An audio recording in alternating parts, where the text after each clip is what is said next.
Assalamualaikum warahmatullahi wabarakatuh. Selamat pagi pemirsa. Senang sekali menjumpai Anda dalam dialog menyongsong Indonesia Maju pada program acara Zona Tani kali ini. Bersama saya Ganta Maria Elmaya akan hadir bersama untuk menginformasikan beragam informasi menarik seputar ketahanan pangan. Pemirsa, Provinsi Sumatera Selatan merupakan salah satu provinsi pemasok pangan secara nasional. Untuk itu perlu adanya ketersediaan pangan yang sangat kuat untuk memenuhi kebutuhan akan pangan bagi masyarakat di Sumatera Selatan. Memperkuat ketahanan pangan itu adalah merupakan salah satu prioritas utama dari program pemerintah Asa Cita Presiden Republik Indonesia Prabowo Subianto. Nah, untuk lebih jelasnya lagi apa itu ketahanan pangan di Sumatera Selatan, berikut ini sudah hadir di tengah-tengah kita di studio saat ini Kepala Dinas Ketahanan Pangan dan Peternakan Provinsi Sumatera Selatan Bapak Insinyur Ruzwan Effendi MM. Selamat pagi Bapak, senang sekali dapat berjumpa dengan Bapak, sudah berkenan hadir di acara kita pada pagi hari ini. Baik Bapak, sesaat lagi mungkin beberapa waktu lagi kita akan menyambut datangnya bulan suci Ramadan. Ya. Nah, jelang bulan suci Ramadan ini tentu saja banyak sekali yang harus kita persiapkan ya Pak. Ya. Seperti apa ketersediaan pangan di Sumatera Selatan? Bisa Bapak jelaskan? Terima kasih Bu Ganta dan juga seluruh pemirsa TVRI dimanapun berada. Selamat pagi, salam sehat semuanya. Assalamualaikum warahmatullahi wabarakatuh. Perlu kami sampaikan bahwa Sumatera Selatan adalah salah satu provinsi penyumbang atau lumbung pangan.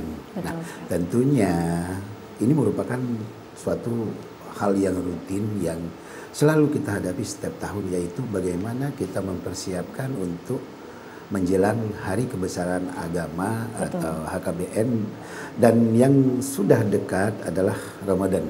Betul sekali. Ramadan dalam arti puasa, kemudian puasa Lebaran. Nah, banyak hal yang sudah harus kita siapkan, dan instruksi dari pemerintah provinsi melalui gubernur kepada dinas terkait stakeholder, kita harus selalu menjaga ketersediaan itu. Betul. Nah, tentunya ketersediaan ini hubungannya juga dengan harga nantinya.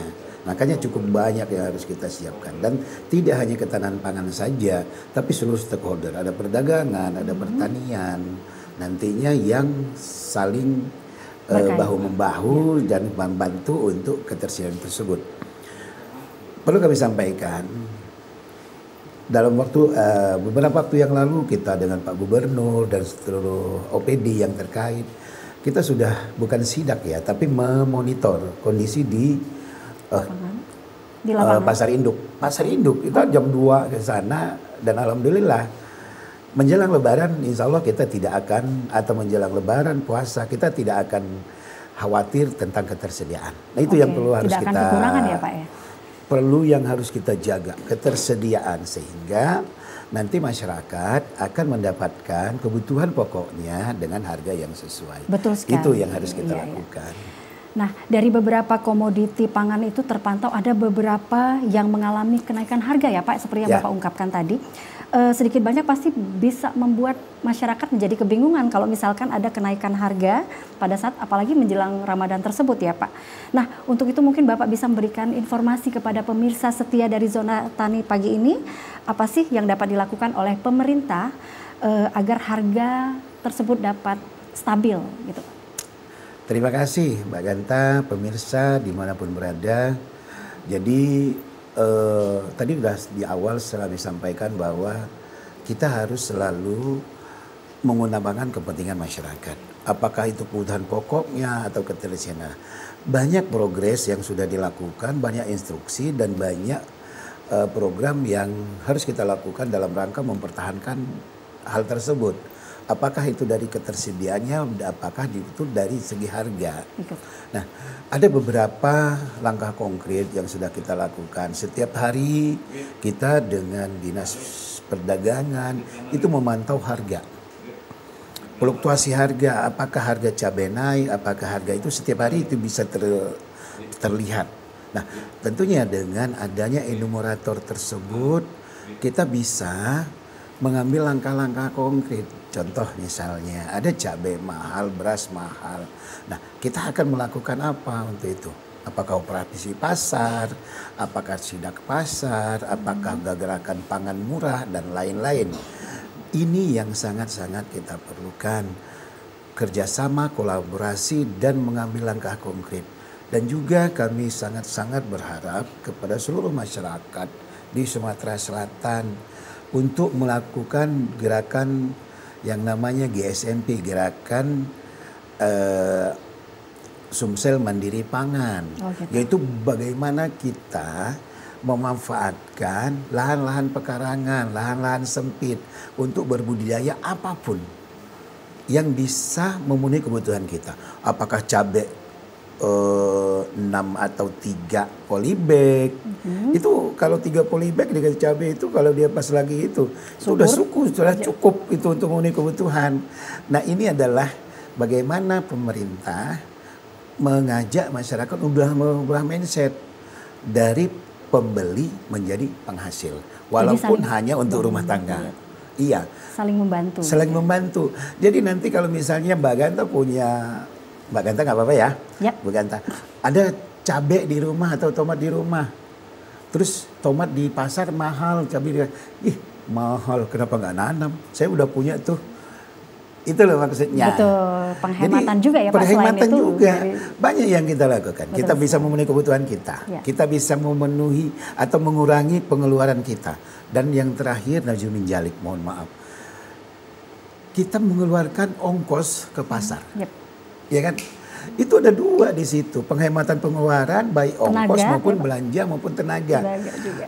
Jauh kita akan mendapatkan Najumin Jalik sekali lagi, dan mohon maaf kalau saya salah. Musibah. Kan menghindari hal tersebut. Kita lagi jalan, ada yang kesantuk, kaki kita luka, itu musibah. Betul. Namanya. Nah itu, jadi kita harus itu. Dan juga ada yang namanya KAD, kerjasama antar daerah, kita juga sudah lakukan. Sehingga kita sangat-sangat berharap dan akan melakukan bagaimana upaya kita tetap menjaga ketersediaan dan juga menjaga harga. Betul sekali. Saling keterkaitan ya Pak di antara itu ya pastinya. Iya, harus. Harus. Terus kalau sudah begitu, himbauan dari pemerintah sendiri kepada masyarakat terkait dengan ketahanan pangan itu bagaimana Pak? Pemirsa dimanapun berada, pemirsa TVRI yang lagi nonton atau mungkin juga nanti tolong diinformasikan kepada seluruh masyarakat. Pertama, kami menghimbau pemerintah provinsi dan juga sama dengan kabupaten kota dalam hal memenuhi kebutuhannya itu jangan berlebihan. Betul. Atau smart buying itu. Jadi belilah kebutuhan yang cukup, tidak harus menimbun, tidak harus menyimpan karena telur itu ada batas waktunya. Betul sekali Pak. Kalau busuk ya Pak ya. Iya. Cabai itu ada batas waktunya, bawang itu ada batas waktunya. Betul sekali. Dan yakinlah pemerintah tidak akan pernah meninggalkan masyarakat dalam arti memenuhi kebutuhannya. Itu loh. Nah, ini yang pertama. Jadi jangan panik buying. Wih, telur naik, nanti akan naik lagi. Yakin. Sumatera Selatan adalah salah satu lumbung telur. Kita malah memenuhi kebutuhan di luar. Itu satu, di luar daerah. Kita ke provinsi Bangka Belitung, ke provinsi Banten dan lainnya. Itu, nah satu. Keduanya apa? Kita istilahnya itu put loose. Jangan banyak yang mubazir, terbuang. Jadi kalau makan cukup. Ya makan secukupnya. Ini saya contohkan dan mohon maaf sekali lagi pemirsa ya dimanapun. Kalau tempat hajatan itu yang cukup aja lah. Banyak yang lain ya Pak ya. Banyak yang lain yang belum juga. Nah kadang-kadang kita bisa lihat berapa persen yang dimakannya. Mungkin dia itu semuanya dalam satu piring. Setelah selesai yakin. Nggak habis itu. Tidak habis. Iya, lebih ya, baik makan sedikit kemudian nambah lagi itu akan lebih baik daripada terbuang. Itu namanya food waste dan food loss. Perlu ini yang harusnya juga. Begitupun dengan catering, begitupun dengan rumah tangga kita. Tahu nggak Mbak Ganta? Mbak Ganta walaupun kurus kayak gini. Kurus ya Pak? Lumayan lah. Setiap tahun itu kita membuang sampah pangan, ya pangan sampah pangan ya Pak. 1 kuintal. Bayangkan 100 kilo. Itu untuk 1 orang. 1 orang. 1 orang. Nah, bayangkan kalau penduduk Sumatera Selatan ini Taruhlah 8 100 juta. aja dulu, ya. 8 juta Dari atau 1 juta lah kita itu hitung. Berarti 1 juta dalam 1 tahun. 1 juta kali Menghasilkan. 100 kilogram. Berarti 100 juta. Dikurang berarti 100 juta berarti 100.000 ton. 100.000 ton kalikan 2.000 atau 10.000 sudah Banyak. berapa yang terbuang? Menggunung. Ini yang kita itu yang kedua. Itu tadi yang pertama, yang ketiganya tentang GSMP. GSMP tadi, Gerakan Sumsel Mandiri Pangan, memanfaatkan pelahan. Dan yang terakhir mungkin dari pemerintah juga kami menghimbau kepada seluruh masyarakat, yuk mari sama-sama kita berbudidaya. Apakah dalam bentuk apapun, dan jangan melakukan penimbunan terhadap kebutuhan-kebutuhan. Manfaatkan lahan, manfaatkan budaya lokal, apakah itu pangan lokal dan sebagainya, sehingga kita akan tidak akan merasa ketergantungan dan tidak akan merasakan mahalnya harga-harga dan tidak akan di merasakan luar. kekurangan ya Pak. Dan tidak akan merasakan kekurangan itu. Iya, baik Pak. Kalau beberapa akhir-akhir ini kita kan sudah dengar ada satu program pemerintah lagi, yaitu makan bergizi gratis. Nah sekarang itu kan sedang berlangsung saat ini di seluruh Indonesia dan pastinya juga di Sumatera Selatan. Nah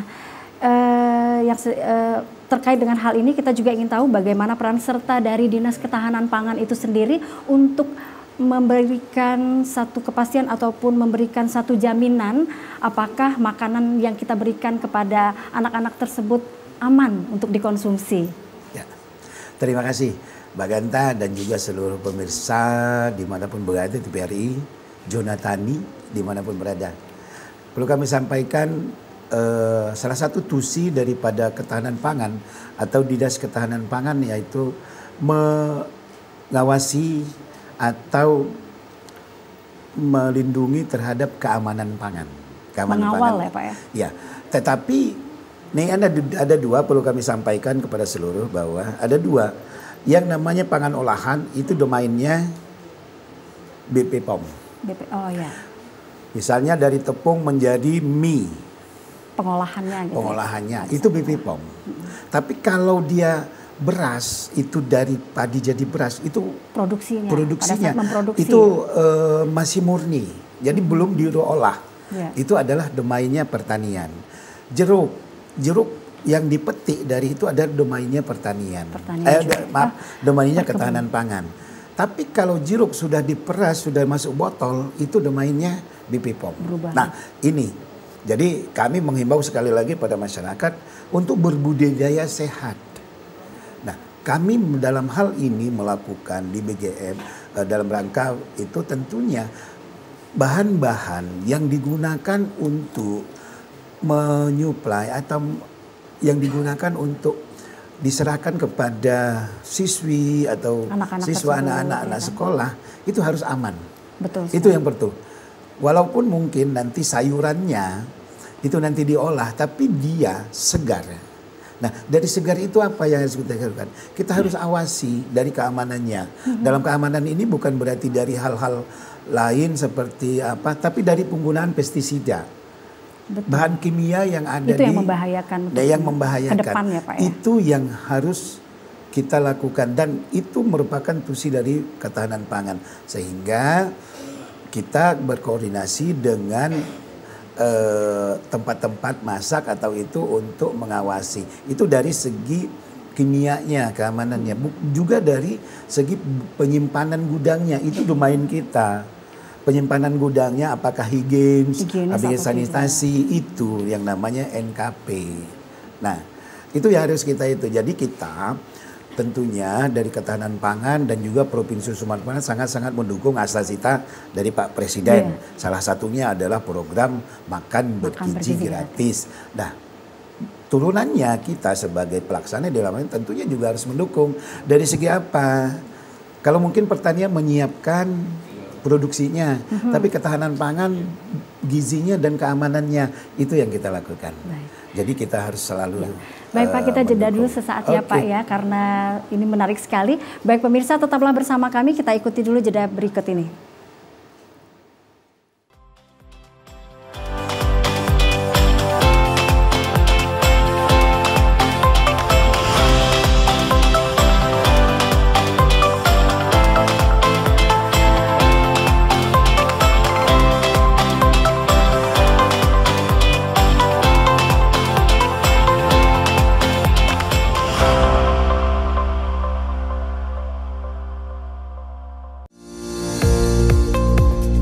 Salah satu program Kementerian Pertanian Republik Indonesia dalam meningkatkan swasembada pangan dan menuju lumbung pangan dunia 2045 adalah melahirkan petani milenial, petani berusia 19 sampai 39 tahun, dan atau petani yang adaptif terhadap teknologi digital.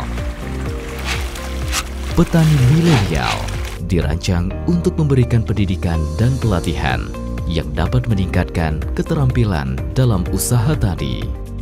Aplikasi Mitra 3M ini memudahkan kita untuk berbudidaya ikan, di mana di dalamnya itu sudah ada panduan SOP-nya, baik dari sebelum tebar sampai dengan panen. Nah, di aplikasi ini juga nanti ada saran pemberian pakan, ada analisa keuangannya, jadi mengetahui kita itu budidaya itu untung apa rugi.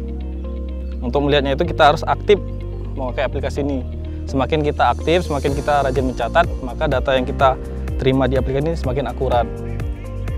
Aplikasi ini sangat bermanfaat dan berguna bagi kita untuk berbudidaya ikan. Generasi muda jangan malu jadi petani. Petani itu keren. Sekarang eranya digitalisasi, petani melek digital.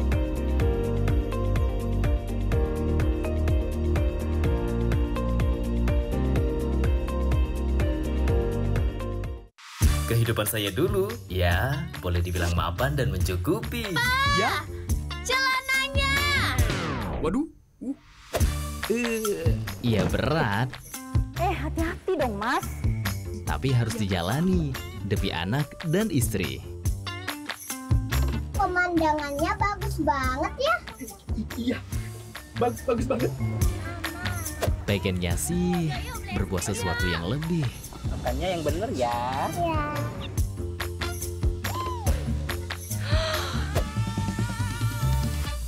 Pinter. Akhirnya kutemukan caranya. Tapi ternyata itu salah. Sepeda anak jadi hilang. Mobil cicilan hilang. Rumah warisan keluarga juga ikut hilang. Aku pulang ke rumah orang tua.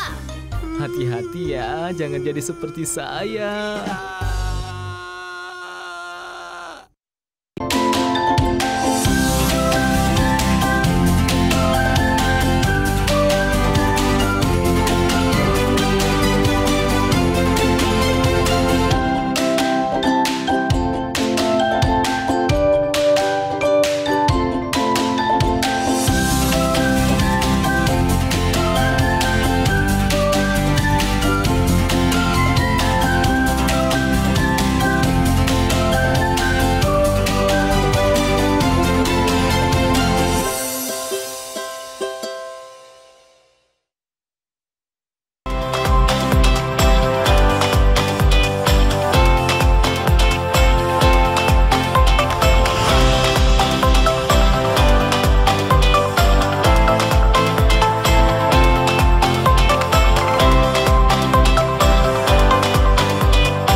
Terima kasih Anda masih bersama kami dalam Dialog Menyongsong Indonesia Maju pada program Zona Tani kali ini.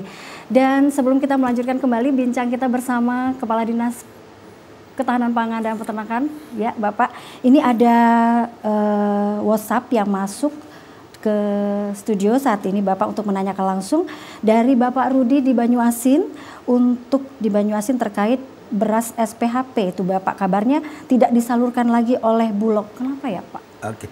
Itu dari Pak Rudi Banyuasin. Terima kasih Mbak Ganta dan juga terima kasih Pak Rudi di Banyuasin.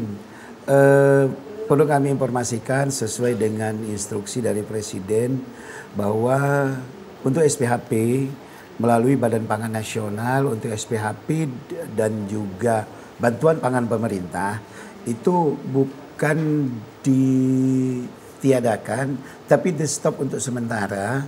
Kenapa? Karena Bulog konsentrasi sekarang adalah bagaimana menyerap gabah dan setara beras 3 juta ton sampai bulan April.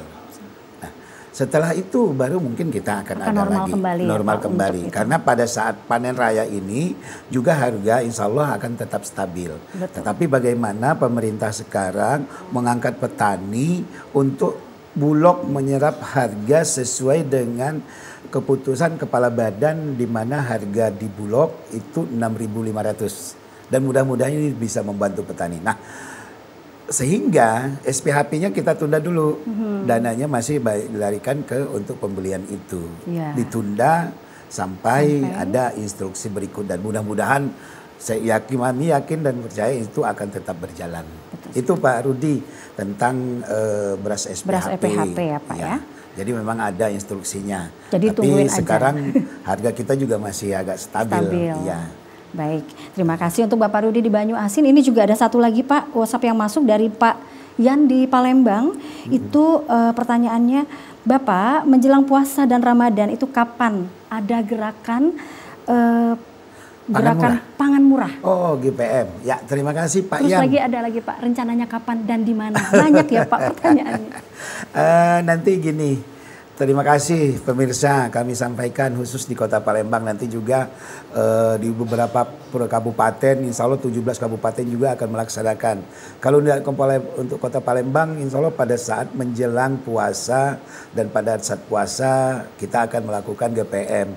Tapi kami masih mencari lokasi di mana yang memang sangat-sangat dibutuhkan oleh masyarakat dan di situ banyak masyarakat yang membutuhkan dan kelas menengah ke bawah. Betul sekali.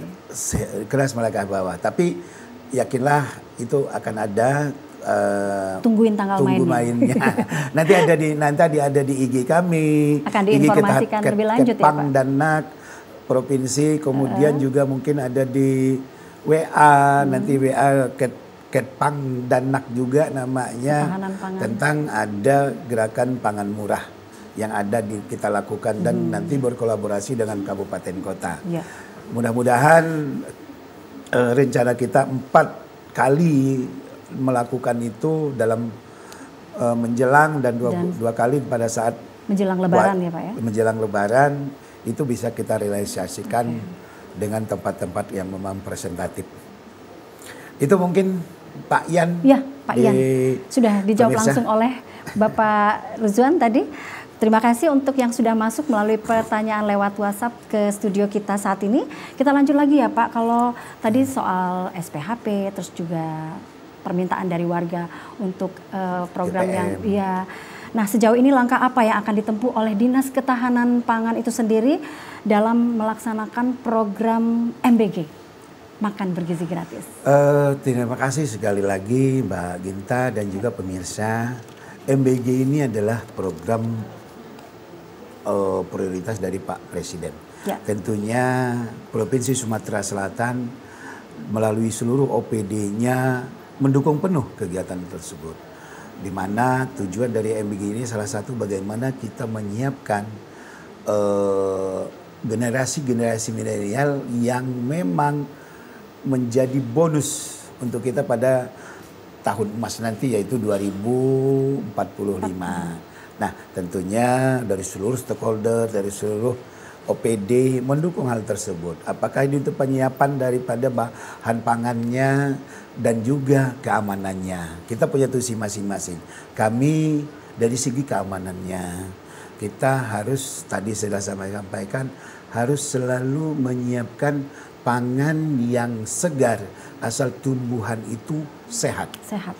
Tidak ada bahan kimia. Tidak ada bahan kimia. Walaupun ada bahan kimia mungkin residunya di bawah ambang batas. Betul. Masih aman ya Pak? Masih aman untuk dikonsumsi. Memang tidak ada yang mungkin yang bebas. kecuali yang organik, insya Allah itu bebas. Tapi kalau memang belum menggunakan pupuk organik, pestisida nabati dalam hal pengendalian hama penyakitnya mungkin ada, tapi tentunya harus di bawah ambang batas. Kita akan mengadakan kolaborasi dan kerjasama dengan tempat-tempat dapur-dapur satu. Keduanya juga kita akan melakukan pengawasan di tingkat pasar yang akan kita melakukan surveillance atau pengambilan bahan makanan tersebut yang kita langsung rapid test. Kita ada alatnya itu dan kita harus persiapkan itu. Jadi bahan makanan, buah-buahan segar, sayuran segar itu tetap harus kita lakukan pelayanan terbaik untuk bisa dimanfaatkan untuk masyarakat dengan rasa aman. Rapid test kita akan rutin setiap bulan mungkin atau 2 minggu sekali kita akan melakukan rapid test.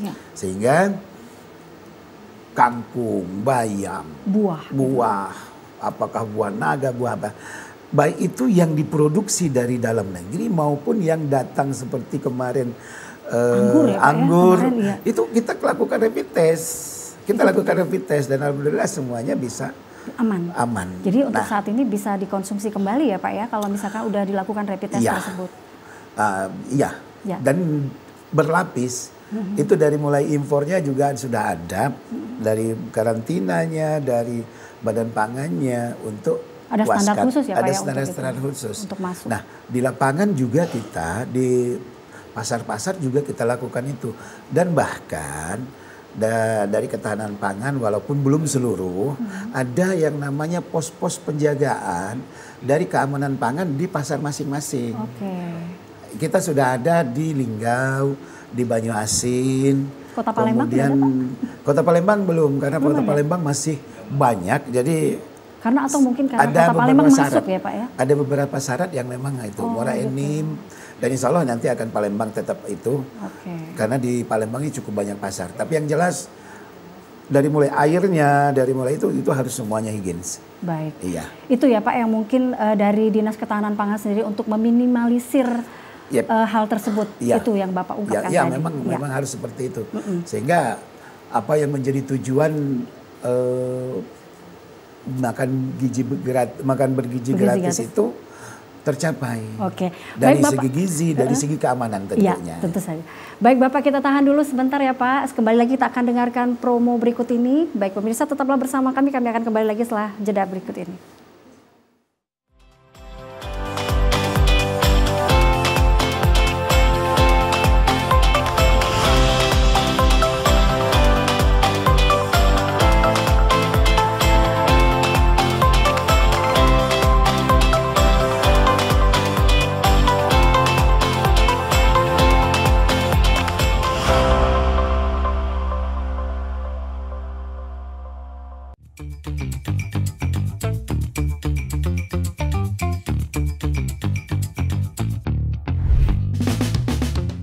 Siaran TVRI Sumatera Selatan kini dapat dinikmati oleh para pemirsa dengan jangkauan yang lebih jauh dan lebih luas melalui layanan MCPC.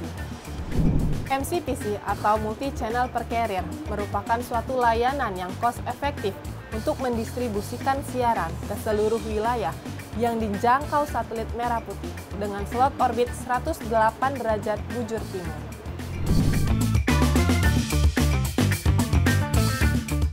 Dengan dukungan teknologi satelit yang handal, layanan MCPC memastikan siaran dapat diterima pemirsa dengan cepat dan efisien, sehingga mendukung TVRI Sumatera Selatan dalam meningkatkan jangkauan siaran dan memperluas pasar.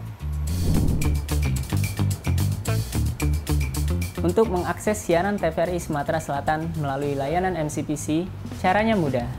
Yang pertama, arahkan parabola Anda ke satelit Telkom 4.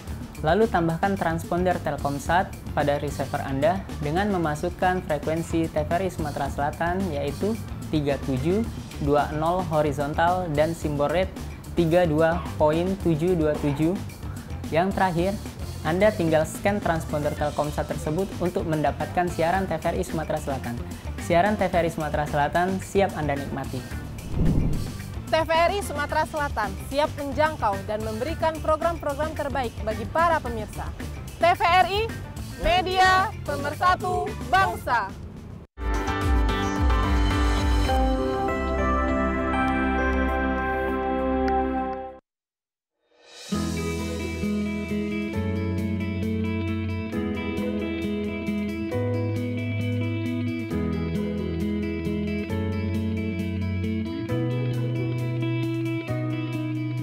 Pagi Bu Lita. Pagi.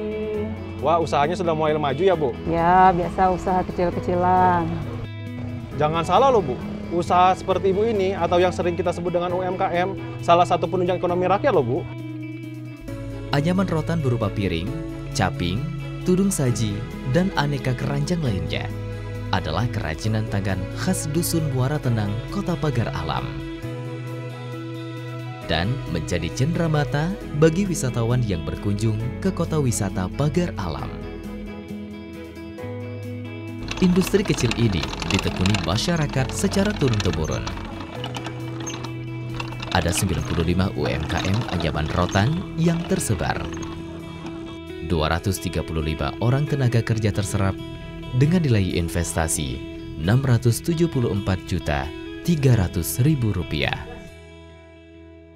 Bu, saya beli ini ya, tolong dibantu hitung, tapi jangan mahal-mahal loh Bu. Katanya Bapak mau membantu UMKM, kok nawar? Namanya juga pembeli, nawar boleh dong Bu.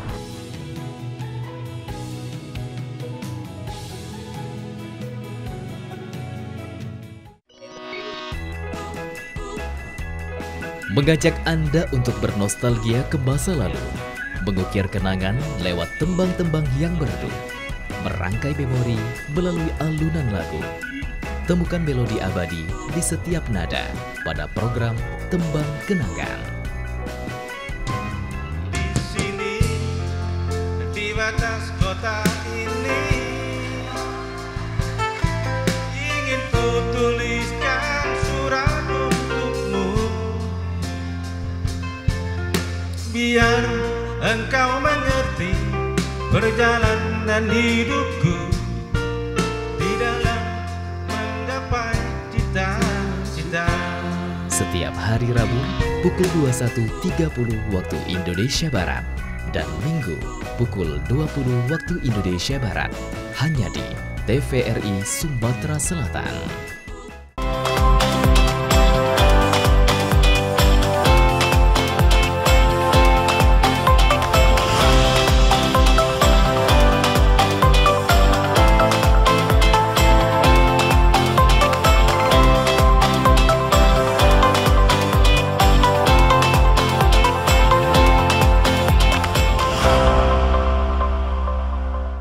Baik pemirsa, masih bersama kami dalam dialog Zona Tani Menyongsong Indonesia Maju dan masih bersama narasumber kita yang luar biasa sekali, Bapak Ruzwan.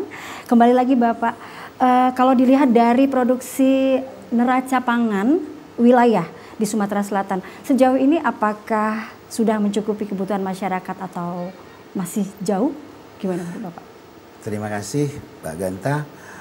Pemirsa dimanapun berada, ya, ada beberapa hal yang perlu kami sampaikan tentang neraca pangan. Neraca pangan ini terlebih dahulu perlu kami sampaikan adalah bagaimana kita memperhitungkan kebutuhan kita, produksi dan kebutuhan kita setiap tahun. Ini sangat-sangat penting. Neraca pangan. Nah, jadi kami menghimbau kabupaten kota dan semuanya itu harus membuat neraca pangan. Beras berapa sih kebutuhannya per hari, per bulan, dan produksi yang kita hasilkan berapa. Begitupun juga dengan hal-hal lain. Ada beberapa komoditi memang yang kita tidak bisa memenuhi kebutuhan kita. Tetapi bukan berarti kita tidak ada barang tersebut. Contoh bawang merah. Bawang putih. Bawang putih itu semuanya itu impor. Kedelai juga hampir semuanya impor. Tapi di pasar banyak. Inilah yang namanya ketahanan pangan. Bagaimana kita menyiapkan, bagaimana kita memenuhi kebutuhan masyarakat, bahan pokok khususnya yang tersedia dengan cukup aman dan terjangkau. Dimanapun itu gunanya, itu udah hakikat dari ketahanan pangan. Dan tentunya neraca pangan ini betul dukungan, sehingga kita dukungan dari kebutuhan tersebut, sehingga kita bisa memprediksi bawang merah ini kayaknya untuk kabupaten ini nggak cukup, untuk Sumsel ini nggak cukup. Berarti kita harus berapa persen yang harus kita datangkan. Itu nanti akan timbul KAD namanya, kerjasama antar daerah. Oke, bisa tukeran ya Pak? Bisa tukeran. Beras kita kemana-mana, cabai kita juga kemana-mana. Tapi pada saat kita nggak panen, saling menutupi. Itulah yang dinamanya neraca. Nah, ada beberapa yang komoditi kita cukup, ayam kita cukup. Walaupun substitusi, jadi saling membutuhkan. Ayam produksi kita berlebih, tapi ada yang dibawa ke Lampung karena diolah di sana. Ada yang dari Lampung yang dibawa ke sini. Nah, kenapa saya sampaikan cukup? Karena memang produk kita banyak dan ayam ras kita cukup banyak, telur kita juga cukup banyak. Kita bisa memenuhi kebutuhan di luar. Kita produksi kita dalam satu hari itu lebih kurang 450 ton. Kebutuhan kita 180 ton. Artinya sangat cukup bulan. Untuk memenuhi kebutuhan itu. Memenuhi kebutuhan. Tetapi kadang-kadang ini yang dimanfaatkan pada momen-momen tertentu. Ya kalau misalnya mau nambah-nambah dikit keuntungan untuk beli baju lebaran ya hal-hal wajar. Tapi kalau sudah terlalu tinggi dengan kenyataan di lapangan kita itu mungkin yang perlu harus kita pertanyakan kemana barangnya lah hilang. Nah ini tentang bagaimana neraca itu. Kemudian daging, walaupun secara komoditas sapi ternak kita kurang, tapi di Sumatera Selatan daging cukup. Ada daging frozen namanya. Daging impor itu juga termasuk ya Pak ya? Kalau daging impor juga ada dan daging segar. Nah ini tinggal bagaimana kita masyarakat itu yang mana mau dicari, mau yang mana mau di itu. Kalau daging kerbau pun ada. Ya. Kalau bakso sama itu jelas dia nggak mau cari daging impor frozen, dia pasti daging segar. Nah tinggal bagaimana. Begitupun ayam kita produk itu cukup banyak dan harga yang tetap atau yang selalu flat itu adalah harga daging ayam frozen. Nah ini yang mungkin masyarakat bisa juga memulai dengan makan ayam frozen. Dalam arti mungkin kita beli dari yang segar, terus bisa kita simpan, bukan menimbun ya Pak ya, tapi bukan menimbun. Boleh itu hal-hal boleh itu. Tapi jangan terlalu lama di kulkasnya. Karena ada expirednya ya. Expirednya. Nah itu kemudian bawang kita juga masih mendatangkan dari luar karena kebutuhan kita belum cukup untuk di dalam ini. Tapi kalau cabai ada waktu-waktu tertentu kita kurang, bukan berarti kita produksi kita tidak cukup. Tapi cabai ini kalau di Sumatera Selatan ada masanya, ada waktunya budidayanya. Gitu ada bulan-bulannya. Ada bulan-bulannya. Di OI itu nanti bulan Mei sampai Agustus September itu dari OI dan itu artinya, cukup banyak ratusan hektar. Artinya sudah bisa dipastikan kalau misalkan dia kan beda-beda ya Pak ya. Jadi pada saat yang ini sudah panen ini bisa mencukupi daerah ini. Dia bisa mengambil panen. Contoh sekarang kita mungkin produksi kita kurang. Tapi kita bisa mendatangkan dari luar. Betul sekali. Walaupun mungkin harganya, ini laporan pemerintah, nanti ada yang namanya fasilitas distribusi pangan yang bisa disubsidi. Seperti tahun lebaran hari Nataru kemarin pemerintah menurunkan harga tiket. Kita nggak ada inflasi. Begitupun juga nanti pada lebaran akan ada ongkos yang mungkin dikurangi atau akan ada subsidi sehingga itu dan kebutuhan kita akan selalu cukup. Dan yang dalam hal neraca pangan ini juga kami ada beberapa yang perlu kami sampaikan seperti yang dari awal tadi. Manfaatkanlah lahan kita yang bisa memang punya potensi. Jangan maksa kita harus tanam misalnya harus sama semua ya Pak sama semua enggak. Disesuaikan dengan kita, disesuaikan dengan iklim yang ada di kita. Betul. Dan juga manfaatnya. Jadi kalau misalnya kita nggak bisa nanam cabai, saya bisa nanamnya cuman kangkung, ya udah kangkung, jangan paksa cabai gitu loh. Karena kita bisa tukar-tukaran tadi ya Pak bisa ya. tukar-tukaran tadi, saling itu saling menukar. Nah itu nanti kalau sudah dia besar itu akan timbul klaster-klaster baru, produksi-produksi baru atau tempat-tempat produksi baru itu akan timbul. Tapi diniatkan kita mulai dari rumah kita, dari tempat terkecil, kita, ya, Pak? dari terkecil itu Ya. yang mungkin harus kita lakukan terhadap neraca pangan, terhadap kebutuhan kita sehari-hari, sehingga kita tidak akan pernah merasa kekurangan dan tidak akan pernah merasa kelaparan atau karena kekurangan dan juga bahan makanan harga tersebut ya, Pak, tidak ya. akan pernah merasakan ada Harga kenaikan naik, harga turun, ya, iya Pak, ya. turun karena kita membutuhkan atau memenuhi kebutuhan kita dari diri sendiri. Betul sekali. Itu. Terus lagi Pak, saya juga pernah mendengar percepatan penganekaragaman itu. Oke. Penganekaragaman konsumsi ya Pak ya. Nah, apakah ada regulasinya itu Pak? Ini saya pikir Bu Ginta ini pengamat ini kayaknya tahu aja penganekaragaman gitu loh. Sempat dengar Pak. Ya, tolong nanti dikasih tahu sama kawan-kawan yang lain, pemirsa yang lain. Penganekaragaman itu atau diversifikasi. Bukan berarti kita merubah makan kita dari beras menjadi tiwul atau apa, tapi tidak. Karena ada beberapa daerah-daerah, mungkin dulu kita masih ingat. Madura itu makannya apa sih? Makannya jagung. Ya kan Madura itu makan jagung. Ya. Bukan berarti dia tidak bisa memproduksi beras, tapi memang budayanya. Jawa itu kalau nggak makan tiwul, itu kayaknya lemes katanya. Oh. Tapi kadang-kadang bahwa tiwul itu di sana terjadi krisis pangan. Tidak. Karena memang itu sudah Iya, makanan itu yang mereka namanya ya Pak? Diversifikasi atau penganekaragaman. Nah, ini ada beberapa yang ada ini yang perlu kita sampaikan. Kenyang tidak harus sama nasi. Ya. Kenyang tidak harus makan nasi. Oh, itu. Pernah juga suka dengar itu non beras ya Pak ya. Berarti itu dia yang namanya pengolahan- B2SA. Ya. B2SA itu beragam, bergizi, seimbang dan aman. Beragamnya apa? Jadi semua itu ada karbohidratnya, ada proteinnya, ada gizinya, ada nabatinya. Beragam, bergizi. Ya karena itu ada dari sumber nabati, ada sumber hewani, berarti dia ada protein. Betul. Ada gizi. Jadi kenyang nggak harus makan beras, Iya. makan nasi ya Pak. Dan juga beragam, bergizi, seimbang. Ada proporsional. Sekarang sepertiga karbohidrat, sepertiga dari sayur-sayuran dan buah-buahan, 1/6, mohon maaf kalau saya salah, itu dari nabati, protein. Apakah itu protein nabati apapun hewani, itu bisa diinikan. Nah, aman tadi seperti yang kami sampaikan. Jadi dia melalui pengawasan, melalui dalam budidayanya dia tidak menggunakan pestisida yang berlebihan, kemudian pupuknya juga tidak berlebihan sesuai dengan anjuran pemerintah, berapa pupuknya, berapa ini.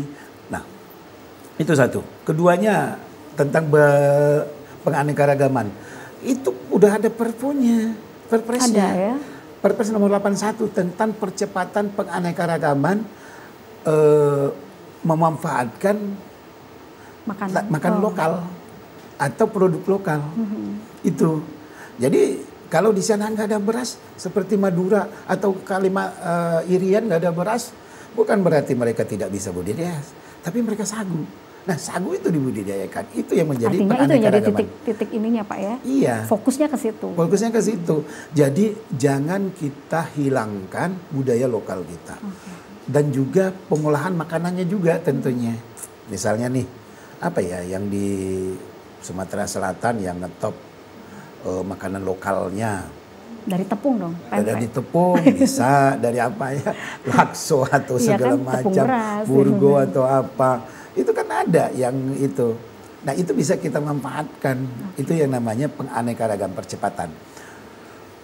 Dan tentunya kalau kita penganekaragaman itu juga akan menurunkan ketergantungan kita dari beras. Iya betul.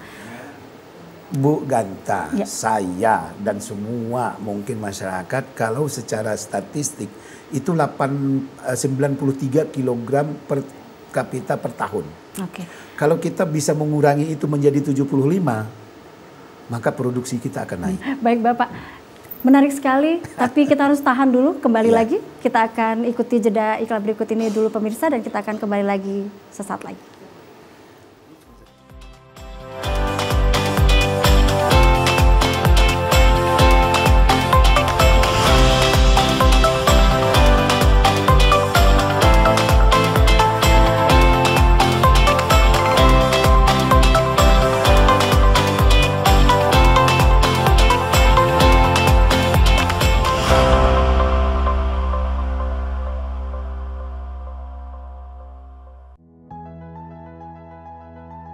Sekali panen itu kisaran ya 200 juta lah dalam waktu 100 hari.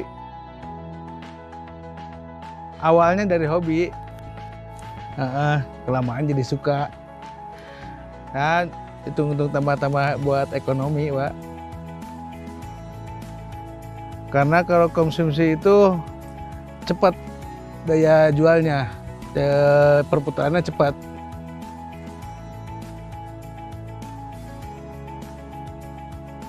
Hasil modal sama itu ya, sama laba ya, kisaran 200 juta tuh. Ya kalau modal kisaran 120-an lah. Kalau masalah ekonomi alhamdulillah lah, cukup lah buat anak istri. Tipsnya mulai dari tanam itu pengapuran, tabur garam, kolamnya. 1 bulan itu 2 kali ganti air. Kasih pakan secara teratur, sehari 3 kali kalau saya.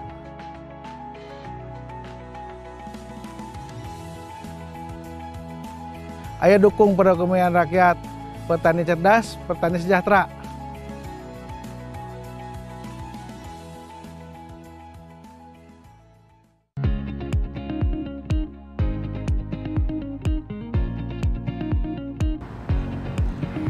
Tak hanya memberikan informasi terkini, sebagai media pemersatu bangsa, TVRI Sumatera Selatan juga menjadi media pembelajaran yang berdampak positif bagi tumbuh kembang anak-anak. Mam, aku pengen jajan 1 mangkok saja. Jangan 1 mangkok saja, aku mau juga. Kalau kamu makan di mana saja, ingatlah sampahnya. Kalau kamu makan, ingat sampahnya. Jangan sembarangan. Jangan sembarangan. Makasih Bang. Ya, makasih Bang.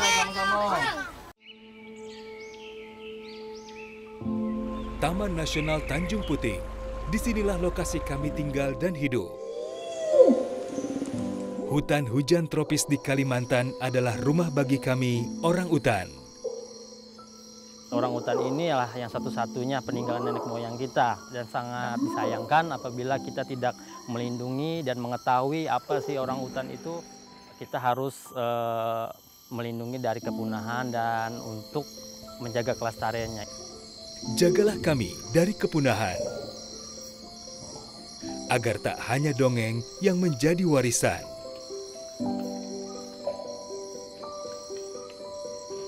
Kami juga memiliki hak hidup yang sama seperti kalian, manusia. Pelihara hutan, selamatkan orang utan dari ancaman kepunahan.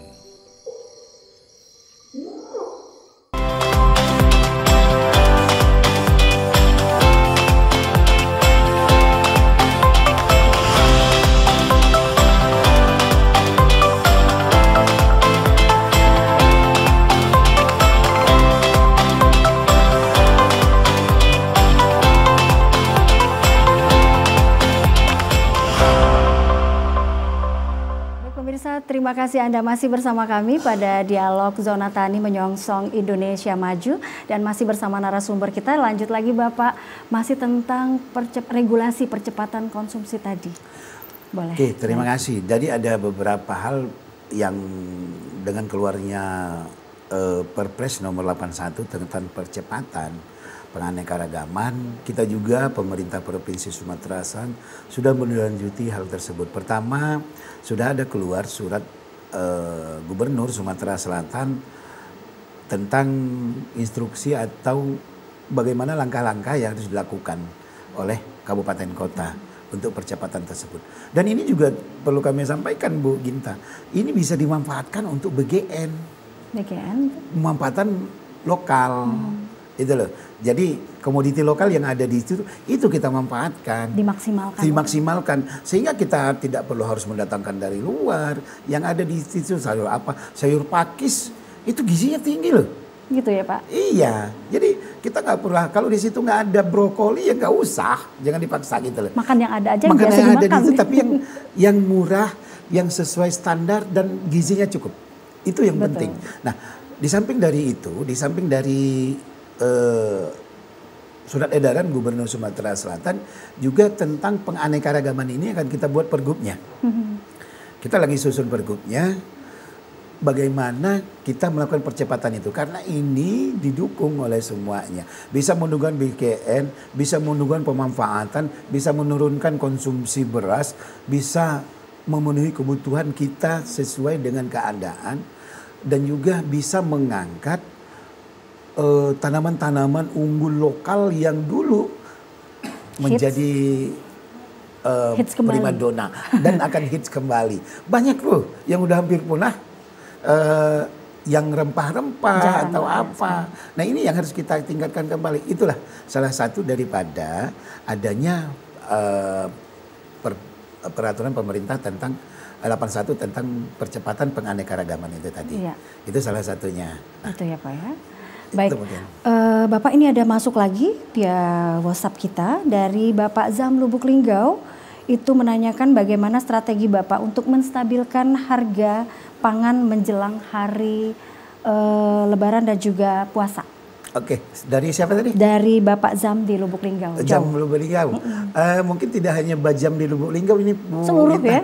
Mungkin untuk seluruh kabupaten kota dan sama-sama kita kalau kita memang kami khususnya itu unsur dari pemerintah dibantu oleh masyarakat dan juga stakeholder lain, ada TPED-nya, ada Satgas Pangannya, semuanya akan memperhatikan tersebut. Nah tentunya tidak hanya stakeholder, tidak hanya ketahanan pangan, tapi sama semuanya. Kita akan memulai langkah-langkah apabila di sana terjadi gejolak harga yang signifikan, kita akan melakukan langkah-langkah konkret berupa apa? Koordinasi dengan kawan-kawan di tingkat lapangan dan juga KAD, kita akan melakukan misalnya pemenuhan kebutuhan komoditi pokok satu. Kedua, tadi kami di awal bahwa akan ada gerakan pangan murah dan ini juga harus diikuti oleh dinas-dinas atau pemerintah kabupaten kota. Karena apa? Karena apabila harga tidak stabil, harga bergejolak tinggi, itu akan terjadi inflasi. Inflasi kita tinggi. Nah, untuk itu kita harus menjaga itu. Dan tidak hanya saya, ketahanan pangan, tidak hanya pertanian, tapi seluruh stakeholder. Ya, itu yang di bawah TPED. Di bawah TPED untuk melakukan hal tersebut. Pasar murah, bazar, GPM, operasi pasar, apapun dan itu. Pemantauan, dan itu saya yakin akan dilakukan karena ini merupakan instruksi dari Presiden melalui Kemendagri dan juga seluruh pemerintah untuk selalu menjaga stabilan harga, untuk menjaga kebutuhan masyarakat. Itu pasti akan ada langkah-langkah konkret yang akan kita lakukan. Tapi mudah-mudahan itu tidak terjadi. Dengan harapan masyarakat jangan panik buying, jangan menumpuk. Jangan, biasanya kalau mau puasa itu penimbunan ya Pak ya untuk sembako kalau mau puasa gitu. Itu kalau tidak kumpul di rumah keluarga hari pertama, hari kedua rasanya kurang afdol. Belum. Makanya itu kadang-kadang harga membludak tinggi, naik harga. Telur permintaannya tinggi, ayam permintaannya tinggi. Karena itu tadi biasanya makan di rumah berdua sama anak, itu balik kita ke dusun, momen berkumpul menyambut hari puasa. Ini yang itu, tapi saya yakin tentunya tetap, apalagi sekarang kondisi jalan kita udah bagus, jadi transportasi, distribusi bahan pangan itu akan lancar. Betul. Ini ada satu lagi Pak, dari Ibu Siti di Oku Timur, tempat Bapak ya dulu. Jauh ya. Pertanyaannya tadi sudah Bapak jawab kayaknya, tapi nggak apa-apa untuk Ibu Siti, ini akan dijawab langsung oleh Bapak. Menjelang puasa dan Lebaran itu bagaimana sih peranan dari Dinas Ketahanan Pangan Sumatera Selatan itu sendiri? Oke, Bu Siti di Oku Timur. Saya yakin untuk menjaga keamanan pangan itu biar lebih segar. Gitu. Ya, itu tadi. Jadi saya juga ngajak kawan-kawan di Oku Timur kasih tahu kepala dinasnya untuk memonitor atau melakukan surveillance. Biar aman. Surveillance itu dalam arti kita bisa rapid test dan dalam waktu 5 menit terlalu lama itu bisa kelihatan. Oh, residunya di atas ambang batas atau di bawah. Artinya jangan dipakai ya kan. Kalau misalnya udah itu udah langsung skip aja lah. Itunya sayurnya atau buah-buahan. Tapi kalau misalnya dia aman, ya itu yang kita harapkan. Jadi kami akan mengajak seluruh kabupaten kota untuk selalu melakukan surveillance atau meninjau ke pasar dalam rangka untuk keamanan pangan itu dan siap yang namanya rapid test di tas langsung kita lakukan. Langsung tes sendiri di situ. Ya, itu akan kita lakukan. Baik, terima kasih untuk Pak Zamril Buklingga dan juga Ibu Siti di Oku Timur. Tadi sudah dijawab langsung pertanyaan melalui WhatsApp oleh Pak Ruzwan. Dan selanjutnya Bapak, kalau misalkan, oh itu tadi ya Pak ya, pakai rapid test ya untuk tolak ukurnya ya. Untuk mengetahui atau mengukurkan akar. Bukan COVID aja. Pakai rapid juga ya untuk makanan ya, bahan-bahan pangan. Nah, kalau apakah ada tolak ukur untuk mengetahui dan mengukur apakah keanekaragaman konsumsi pangan penduduk itu sudah tercapai? Gitu loh Pak. Terima kasih. Ini sebenarnya namanya PPH, Pola Pangan Harapan. Pola Pangan Harapan. Tapi kalau kita lihat tadi, di mana kalau kita intinya adalah penganekaragaman. Penganekaragaman ini banyak sekali. Tadi cuma disebutkan ada karbohidrat, kemudian protein dan juga buah-buahan, sayur-sayuran.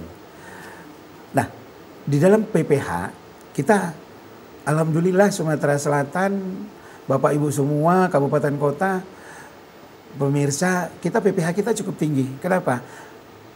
Karena itu tadi mungkin salah satunya ada indikatornya bagaimana kita memenuhi kebutuhan kita dari hewaninya, dari buah-buahannya, dari sayur-sayurnya. Kita nomor 3 di Indonesia. Pola Pangan Harapan kita, PPH.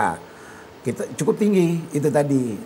Mungkin itu yang menjadi tolak ukurnya dan insya Allah ini akan kita bisa pertahankan dan kita tingkatkan untuk yang kabupaten kota yang masih di bawah PPH tersebut. Baik Bapak, menarik sekali perbincangan kita pada pagi hari ini dan kayaknya 1 jam waktunya kurang ya Pak ya untuk tentang ketahanan pangan ini.